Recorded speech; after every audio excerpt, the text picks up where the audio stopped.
briefly about how that happened, when that happened, and how that happened?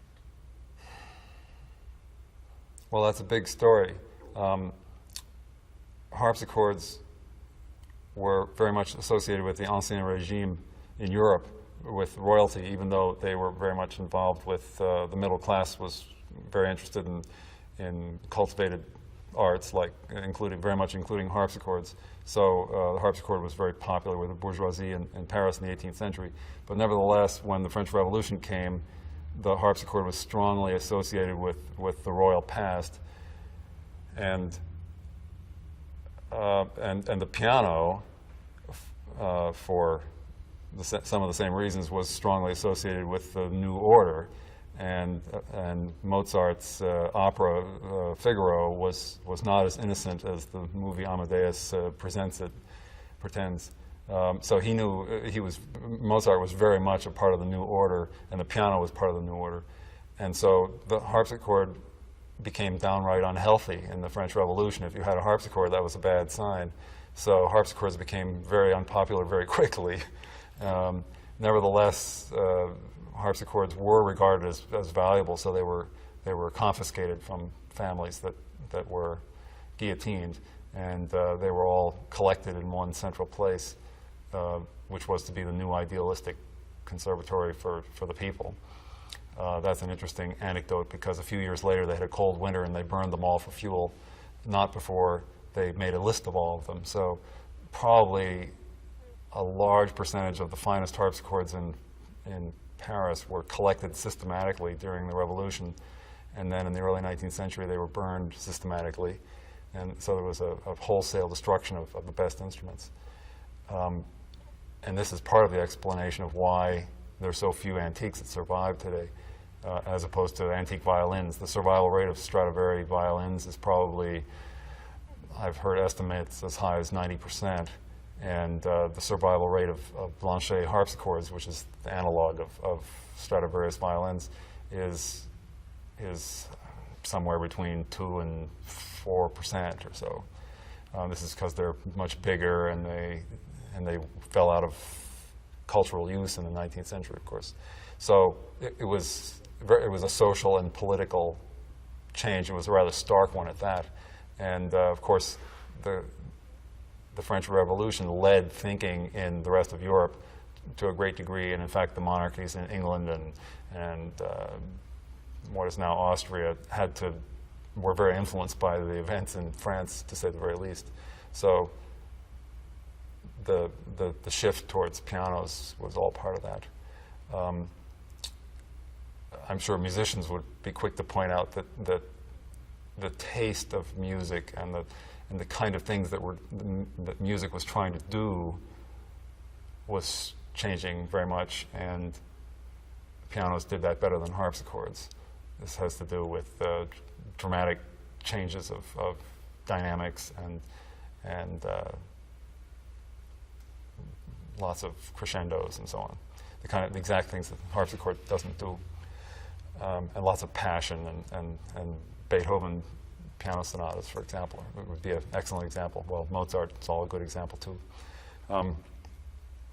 So the harpsichord the harpsichords were destroyed in large quantities and small quantities through most of the 19th century, and there were a few people, a very, very few people, but we can identify one or two people who were who were in the newspaper for giving a harpsichord concert and that sort of thing through the 19th century. So there was a very low level of interest in the harpsichord, but relatively speaking, it fell off by a factor of 1,000 or something. It was a minuscule level of interest, and I think you could even make the argument that the kind of people who were interested in the harpsichord in the 19th century were probably oddballs. I mean, they certainly were not the mainstream of musical cultural society. They were interested in pianos.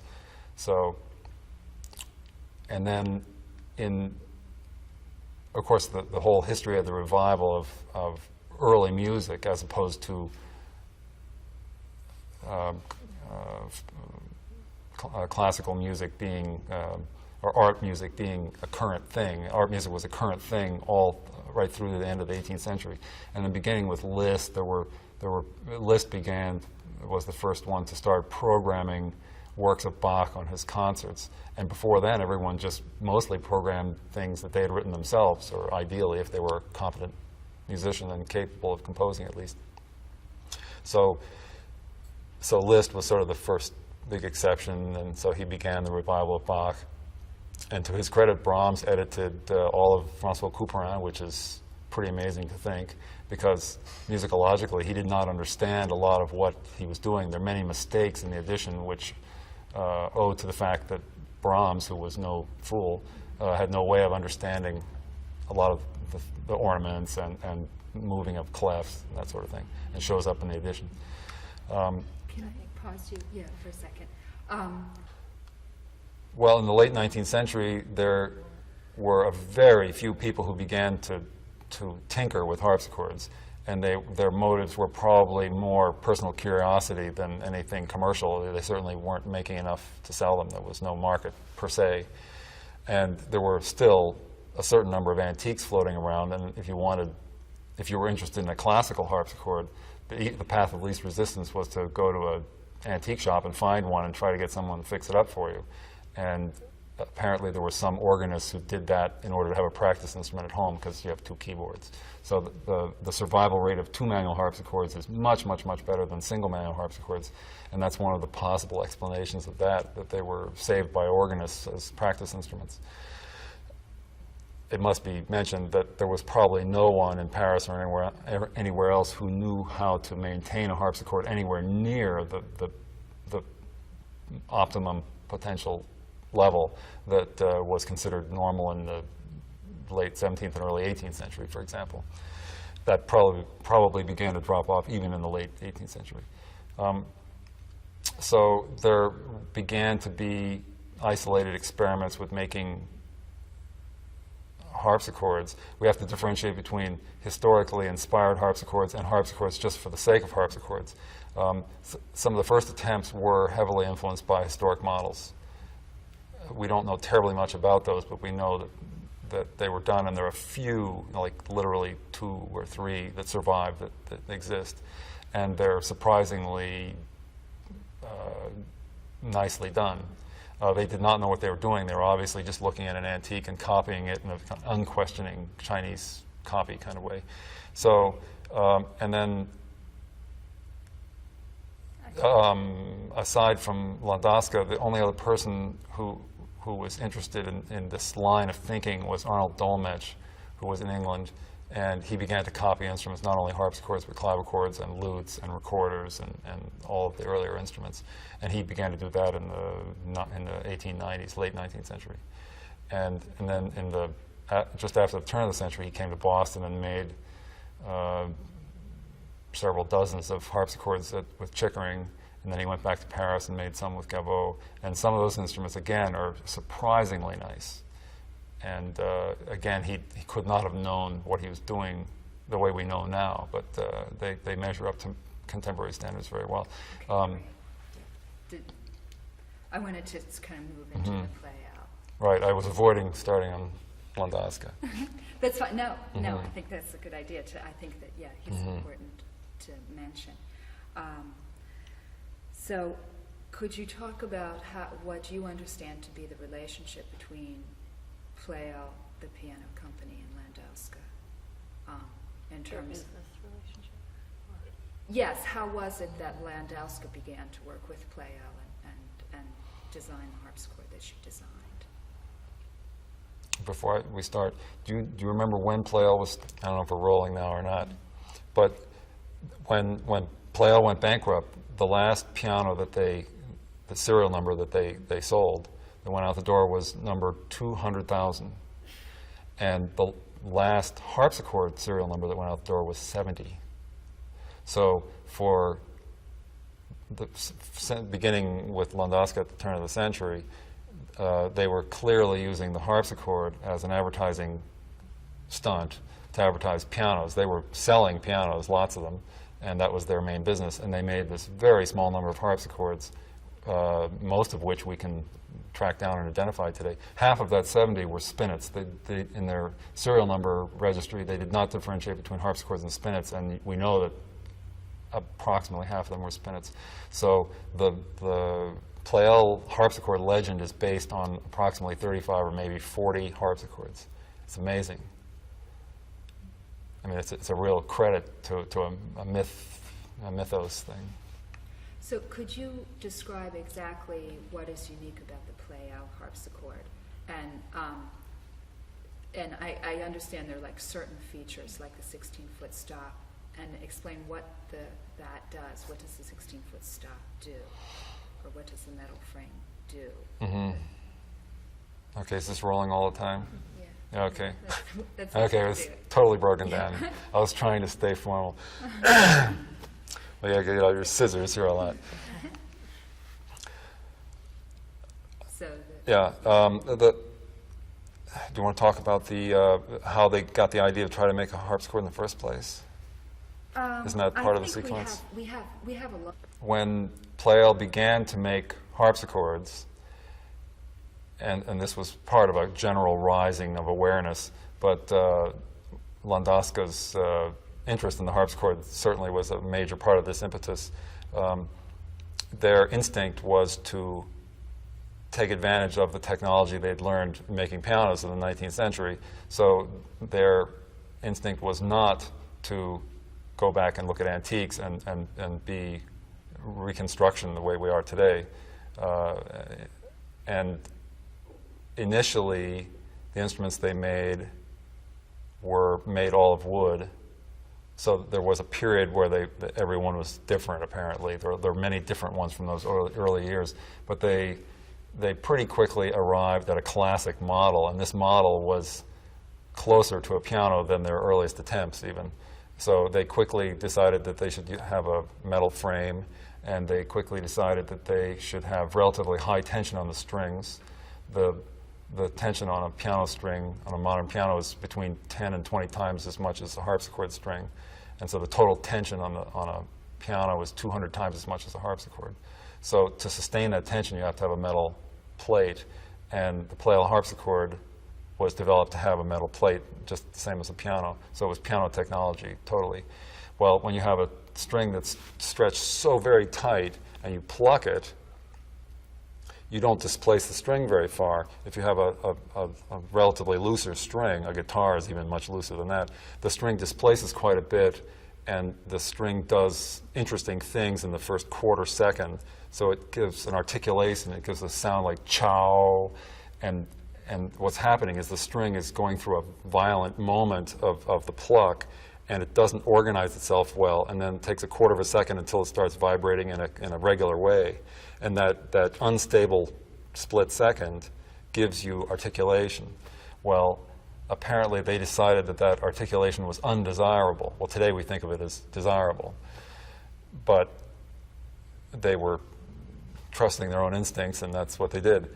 And so they chose the high tension solution, which gave them a real clean, pure, straight sound from the first instant, and perfect stability of pitch. When the string is stretched on a classic harpsichord, the pitch actually goes up. So it goes jam, jam. There's a little bit of diving of the pitch, and we regard that as desirable today, but they chose otherwise. So the things that they did were, first of all, they developed the metal reinforcement and finally the plate. Secondly, they decided that they needed to have some way of making the instrument expressive because it wasn't expressive enough. Well, today we think of classical instruments as having the potential to be expressive by overlapping strings and playing more détaché, more staccato.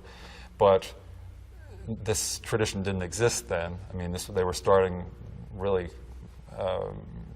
in a very blind state, and so their instinct was to have a pedal mechanism which could turn on and off the registers while you were playing, and indeed turn them on and off gradually so you could fade them in and out.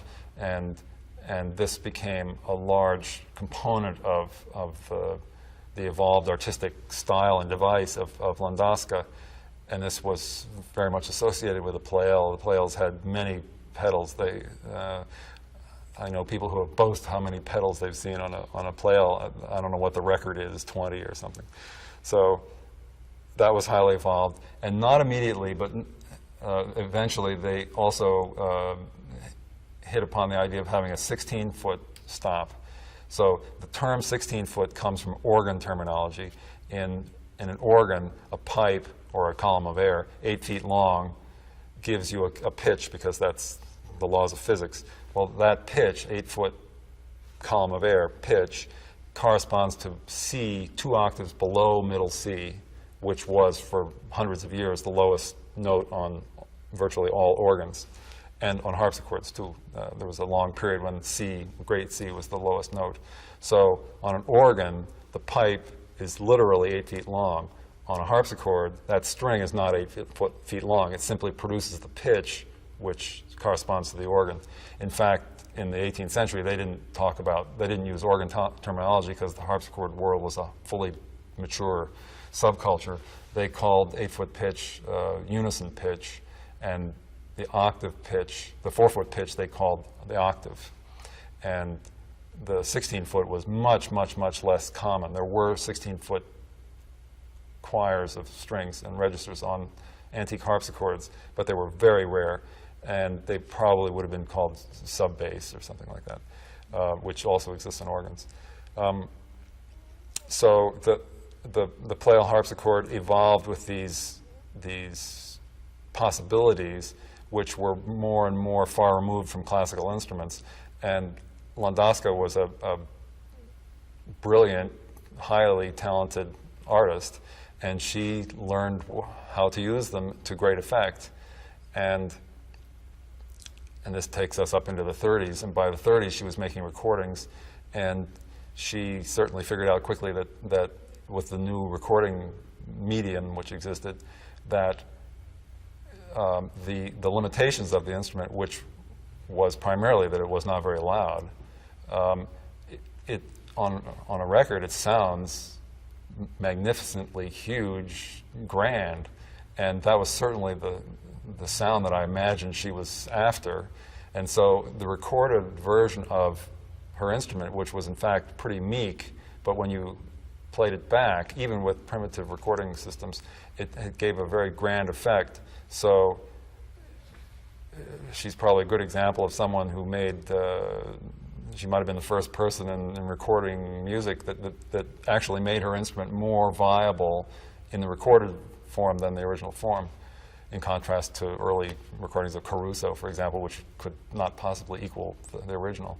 Excuse me. Yeah. 2 things. Well, 3 things, actually. Like there was one more thing, loose end, I can't remember what it was though. It was sort of the list of it. It was the 16-foot, the pedals, the high tension, and leather plectra. Yeah, that's Yeah. what it is. Yeah, I didn't get to that. Yeah, you want to Doesn't mention matter. it, just mention Yeah. she had leather, what they were. Right. And I then think I said the main thing though, that How she the sound took was something was increasingly different, and she totally developed a style around it. And then the amazing thing is there were only 35 of them, and she owned half of them at one time or another. So should I talk about the leather plectra? You could just mention them. Okay. Yeah. Okay, well, and in addition, the Pleyel had leather plectra, and classical instruments always had bird quills, or almost always, and the leather plectra were cut and engineered so that they would give the greatest possible crescendo possibilities with the pedals. So the leather plectra went hand in hand with the pedals. If you have a crow quill, it's either, when it engages the string, it's already on, and if you advance it more, it does not get much louder. But with leather, you can cut it in a wedge shape, so when it brushes, it's very soft, and then as you get in, you're getting to a much stronger part of the plectrum. So, about traveling with the harpsichord. Oh, yes. Well, we move harpsichords today, and of course, we just jump in the car and drive to Georgia and Minnesota and back to Pennsylvania. So every once in a while, I realize that I depend on my cars to an extraordinary degree, and I think about the fact that in the 18th century they pushed harpsichords around on big push carts in Paris, and in fact the decorators and the guys who made the stands and the harpsichord makers all lived within a few blocks of one another, so they obviously had push carts and they moved around in their engravings of street scenes. And I've never seen a harpsichord, but I can easily imagine one on a push cart. One of my fondest moments in the movie Amadeus is when they move the piano and they have about 10 guys and they just put on their shoulders and go running down the street. I just love that moment. And Landowska, in fact, talks about the inconvenience of moving her instrument. Today, when someone goes to play a concert, there's some good chance of finding a good instrument somewhere near the concert place. But of course, she had to take her instrument with her everywhere. First of all, because there weren't harpsichords in very many places. And then in later years, she was completely married to her highly personalized style of playing with the instrument. And largely thanks to her, there was a whole revival of German production-made instruments and later on classical instruments. But she never became a part of that. So she was always moving her own instrument. So I've heard stories, I have no idea if they're apocryphal or not, that she had several instruments all the time, and each one had its own lead-lined box that was, it could be screwed together, watertight, so you could take it on a ship and it would float if the ship sank and all this kind of thing. So I've only heard these stories. And of course she describes the famous sleigh ride to see Tolstoy, which is a very romantic story indeed. So moving instruments was certainly a big issue for her, because she did like to play in different places, and she had a sort of she was a proselyte for the instrument. She was interested in recruiting converts to the instrument. I think she really did love the instrument. The way she talks in those interviews, I take that at face value. That's great. Yeah. Speaking of stories about her, what are some of the more interesting stories or folklore that you've heard about Landowska?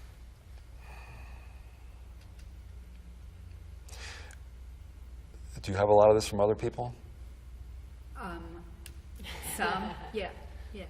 No, I mean, we'll tell you about. But you could introduce it as these are stories I've heard about Landowska, that Okay. might reveal something about her personality, if Mhm.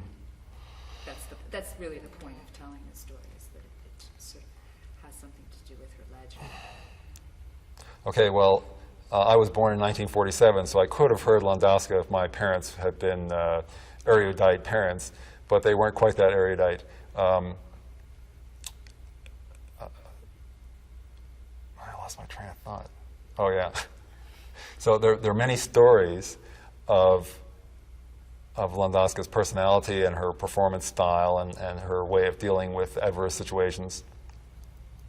And so I know all of these, many of them from my friends who actually saw her play in New York in the 50s particularly. And some of the most common stories that I've heard repeatedly are along the lines of that she would arrive on stage and she'd be dressed just so, and she'd move her scarf around, and she'd have floor lamps, and she'd move them around, and she would do this all with a complete sort of like the Pope, with perfect silence, with Carnegie Hall silent, and everyone just waiting to see what she would do. And she would arrange things just perfectly, and then she'd sit there and pose, and then she'd start playing like crazy. And so she had this complete stage manner that was so powerful. And on one occasion, another story I've heard repeatedly is that she did not play particularly well and hit some wrong notes, and she got lost or something, which was, of course, very unusual for her. And she made an announcement after that piece that Papa Bach had appeared to her in a dream the night before and corrected the score, and she had played the corrected version or some such thing. So those are the common stories I've heard repeatedly. Another common theme of Landowska's stories is that there are many people who claim to be her last student. For some reason, this is a sort of a desirable claim, and Raphael Pugliana is probably her last important student. So I mentioned that first. But there are other people who had much less contact with her who like to claim that they studied with her and that they were either her last or among her very last students. There's a young man, well, he's not a young man anymore, in Paris, who was eager to be her student in the mid-50s, and he was on the boat steaming over to Connecticut to be her next student, and she died while he was on the passage across the Atlantic. So he is her first posthumous student, and he's very proud of that too. He also has a large collection of Pleyels, which he's also very proud of. Do you know of any stories about her life in Paris before she came here? Not really, nothing that's not in the book. And once I went to that place that has, the Bettman Archives in New York. There's a place just like that in Paris. I can't think of their name. Oh, right. Big wad of pictures, and it was a pretty big education just to go through those pictures and try to figure them out. We had to lie to get in there. We said we were writing a book about her. And so we went in, and and most of them were identified, and as I recall, and they were chronological, so you could see how her circle was evolving. That was an interesting thing to do, and you could write you could organize that into some kind of a documentary in itself. I gotta say, this is Rolling Olympian.